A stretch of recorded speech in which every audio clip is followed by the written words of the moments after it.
വലതുവശത്തെ കള്ളൻ.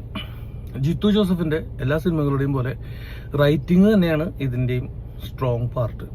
പക്ഷെ ജിത്തു ജോസഫിന്റെ മോഹൻലാൽ ഇതര സിനിമകൾക്ക് സംഭവിച്ചേക്കാവുന്ന ഒരു ബോക്സ് ഓഫീസ് പരാജയം ഒരുപക്ഷെ വലതുവശത്തെ കള്ളനും ഒഴിവാക്കാൻ പറ്റുമോ എന്ന് എനിക്ക് അറിയാൻ പാടില്ല. ഈ സിനിമ കണ്ടു കഴിഞ്ഞാൽ സിനിമയ്ക്ക് പോകുന്നത് എന്റർടൈൻമെന്റിനും സന്തോഷത്തിനും ഒക്കെ ആണെങ്കിൽ, ഇനി അതല്ല ഒരു പ്രോപ്പർ ത്രില്ലർ കാണണം എന്നുള്ള ആഗ്രഹത്തിൽ പോയാൽ പോലും ഭയങ്കര ഒരു മനോവിഷമത്തോടു കൂടി ഒരു ആങ്സൈറ്റിയും ഉൾക്കൊണ്ടൊക്കെ മനസ്സിൽ വെച്ച് കെട്ടിയിട്ട് തിരിച്ചിറങ്ങേണ്ട ഒരു അവസ്ഥയാണ് ഈ സിനിമ കണ്ടപ്പോൾ എനിക്ക് തോന്നിയത്. അത് സിനിമ മോശമായതുകൊണ്ടല്ല, സിനിമ നല്ലതാണ്, പക്ഷെ അത് കൈകാര്യം ചെയ്യുന്ന പ്രമേയം കുറച്ച് ബുദ്ധിമുട്ടുള്ളതാണ്. അപ്പോൾ എനിക്കറിയാൻ പാടില്ല, ഇതിനകത്ത് ചില സിറ്റുവേഷൻസിൽ എല്ലാം നഷ്ടപ്പെടുമ്പോൾ ആത്മഹത്യ ചെയ്യുക, അല്ലെങ്കിൽ ചത്തിട്ടായാലും അവന് പണിയുക, ഇത്തരത്തിലുള്ള പരിപാടികളൊക്കെ സപ്പോർട്ട് ചെയ്യുന്ന രീതിയിലൊരു തിരക്കഥയായിട്ടാണ് എനിക്ക് തോന്നിയത്. അങ്ങനെയൊക്കെ ചെയ്യുന്നത് പൊളിറ്റിക്കലി കറക്റ്റ് ആണോ എന്നറിയില്ല. ഏതൊരു ആർട്ട് ഫോമിലും പൊളിറ്റിക്കൽ കറക്റ്റ്നെസ് നോക്കണ്ട എന്ന് തന്നെയാണ് എൻ്റെ അഭിപ്രായം. പക്ഷേ നമുക്ക് സിനിമ കണ്ടിട്ട് എന്താ പറയാ, അങ്ങനെ ഒരു ബാഡ് ഫീൽ അടിച്ചിട്ട് ഇറങ്ങി വരൂലേ, അങ്ങനത്തെ ഒരു ഇതിലാണ് പടം നിർത്തുന്നത്. ഒരിക്കലും അത് സിനിമ മോശമായതുകൊണ്ടല്ല, ചിലപ്പോൾ എൻ്റെ ആസ്വാദന ശേഷിയുടെ ഒരു പ്രശ്നമായിരിക്കും അത്. ചിലർക്കത് ഇഷ്ടമായിരിക്കാം.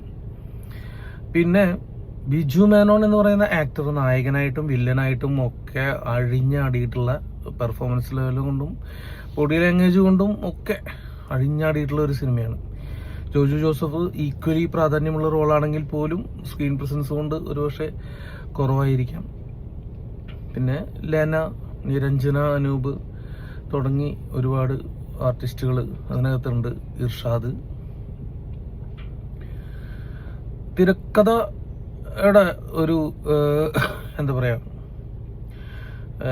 എനിക്കറിയില്ല, ലാസ്റ്റ് ജിത്തു ജോസഫിന്റെ മിറാഷ് എന്ന് പറയുന്ന സിനിമ കണ്ടപ്പോഴും എനിക്ക് സിനിമ ഇഷ്ടമായി. പക്ഷെ അത് ബോക്സ് ഓഫീസിൽ വലിയ വിജയമായോ എന്ന് ചോദിച്ചാൽ എനിക്കറിയില്ല. ദിലീപിനെ വെച്ച് ജിത്തു ജോസഫ് ചെയ്ത ചില കോമഡി പടങ്ങളും മോഹൻലാലിനെ വെച്ച് ചെയ്ത പടങ്ങളും മെമ്മറീസ് ഒഴിച്ചു നിർത്തി കഴിഞ്ഞാൽ മറ്റ് ആർട്ടിസ്റ്റുകളെ വെച്ച് ജിത്തു ജോസഫ് ചെയ്ത സിനിമകൾ ബോക്സ് ഓഫീസിൽ വലിയ പ്രകമ്പനങ്ങൾ സൃഷ്ടിക്കാതെ പോയിട്ടുള്ള ചരിത്രമാണ്. അപ്പോൾ എനിക്ക് തോന്നുന്നു ഈ പടത്തിനും അങ്ങനെയൊക്കെ തന്നെ ആവാനാണ് സാധ്യത. അതൊരിക്കലും സിനിമ മോശമായതുകൊണ്ടോ തിരക്കഥ മോശമായതുകൊണ്ടോ ആവാൻ സാധ്യതയില്ല. പെർഫോമൻസ് കൊണ്ടും തിരക്കഥ കൊണ്ടും ഒക്കെ ഭയങ്കര സ്റ്റഡി മെറ്റീരിയൽ പോലത്തെ പരിപാടികളാണ് ജിത്തു ജോസഫിന്റെ തിരക്കഥകളെന്ന് എനിക്ക് തോന്നിയിട്ടുണ്ട്. ലൂപ്പ് ഹോൾസ് ഒന്നും ഇല്ല എന്നുള്ള രീതിയിൽ അവസാനിപ്പിക്കുന്ന ഒരു സൈക്കോളജിക്കൽ ഇൻവെസ്റ്റിഗേറ്റീവ് ത്രില്ലർ എന്ന് വേണമെങ്കിൽ വലതുവശത്തെ കള്ളനെ കോമൺ ആയിട്ട് നമുക്ക് വിശേഷിപ്പിക്കാം.